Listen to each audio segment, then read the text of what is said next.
Este es el Instituto Politécnico Radial de los Servicios de Prensa para el Desarrollo, siempre con la benevolente y bondadosa colaboración de la Radio Santa Rosa. Nuestro radiocurso es Introducción a las Computadoras. El capítulo actual es Historia de las Computadoras Personales. La sección son los pioneros que lideraron la revolución de las computadoras personales. Y la radioclase de hoy día es Steve Jobs, el fundador de Apple Computer. Steve Jobs nació en San Francisco en febrero de 1955 y falleció en Palo Alto en octubre del 2011.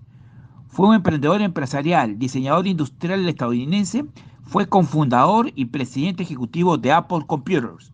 Fundó Apple en el año 1976, junto con un amigo de la adolescencia, Steve Wozniak, y con ayuda de un ex compañero de Jobs en Atari, Ronald Wayne, en el garaje de su casa. Steve Jobs, aupado por el éxito de Apple Computer, obtuvo una gran relevancia pública, siendo portada de la revista Times en el año 1982, un mérito reservado a muy pocos. Contaba solo con 27 años y era millonario gracias al éxito de sus desarrollos pioneros en las computadoras personales. La década de los años 80 supuso la entrada de potentes competidores en el mercado de las computadoras personales, lo que originó las primeras dificultades empresariales. La reacción de Steve Jobs fue innovar, o mejor dicho, implementar. A principios de 1984, su compañía lanzaba la Macintosh 128K, que fue el primer ordenador personal que se comercializó exitosamente y que usaba una interfaz gráfica de usuario, conocida como GUI, y un mouse en vez de la línea de comandos. Después de tener problemas con la cúpula directiva de la empresa Apple, que él mismo había fundado, renunció.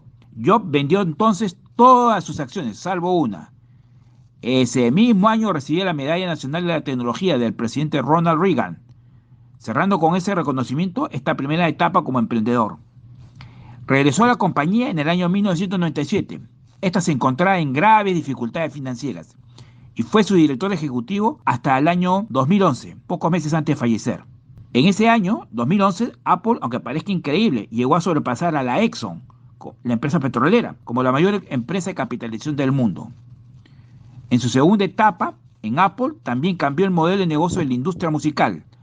Aprobó el lanzamiento del iPod 2001 y el 2003, la tienda online de música iTunes, que en 7 años vendió nada más y nada menos que 10.000 millones de canciones y dominó completamente el negocio de la música en línea.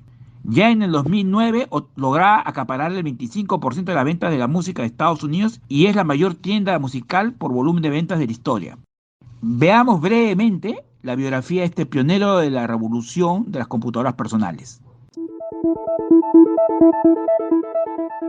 A Steve Jobs le interesaba la electrónica y los gadgets, razón que le llevó a unirse a un club llamado Hewlett Packard Explorer Club, donde ingenieros de la Hewlett Packard mostraban a los jóvenes sus nuevos productos. Fue allí donde Steve Jobs vio su primera computadora, a la edad de los 12 años. Quedó tan impresionado que supo de inmediato que él quería trabajar con computadoras.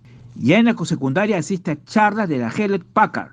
En una ocasión, Steve preguntó al entonces presidente de la compañía, William Hewlett, sobre algunas partes que necesitaba para completar un proyecto de clase.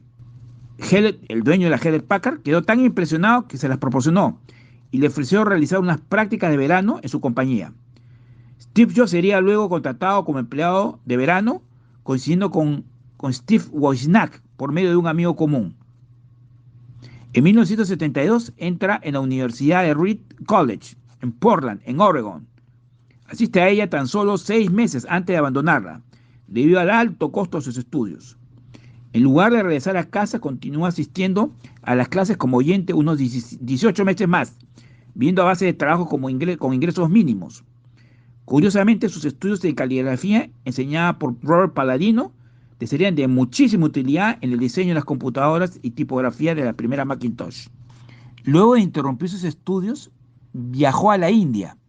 También ingresó a la empresa Atari, que entonces era fabricante de videojuegos. A su regreso a la India, decide renunciar a Atari y fundar Apple Computer, la empresa que empezó en un garaje de California, que se volvió en poco tiempo una de las más grandes empresas del mundo. Sucede que debido a las exigencias de su contrato con Hewlett Packard, Wozniak, el socio de Steve Jobs, tuvo que dar a conocer su intención de construir una computadora personal a la empresa, pero la empresa desechó la idea. Fue así que Wozniak, junto con Steve Jobs, en 1976 dieron nacimiento a Apple Computer Company. Tras la construcción del primer computador personal bautizado como Apple I, Steve Jobs se dedicó a su promoción, entre otros aficionados a la informática, en tiendas y en ferias de electrónica digital, llegando a vender unos 200 ejemplares.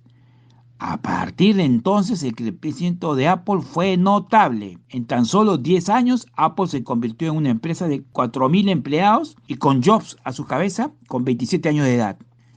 A principios de 1983, vio la luz Apple Lisa, el primer computador personal con interfaz gráfica de usuario, diseñado especialmente para la gente con poca experiencia en informática. Su precio, más caro que el de la mayoría de los ordenadores personales de la competencia, no facilitó que el nuevo producto fuese precisamente un éxito de ventas. Por lo tanto, Apple perdió aproximadamente la mitad de su cuota de mercado en favor de marcas mundiales. En un intento por mantener la competitividad de la compañía, Steve Jobs, ya convertido en ejecutivo, convenció a John Sculley, director ejecutivo de la Pepsi-Cola, para tomar las riendas de Apple. En la conferencia anual de Apple de enero de 1984, Jobs presentó con grandes expectativas el Apple Macintosh, el primer computador personal de Apple con mouse. Sin embargo, la Macintosh no alcanzó las expectativas comerciales esperadas.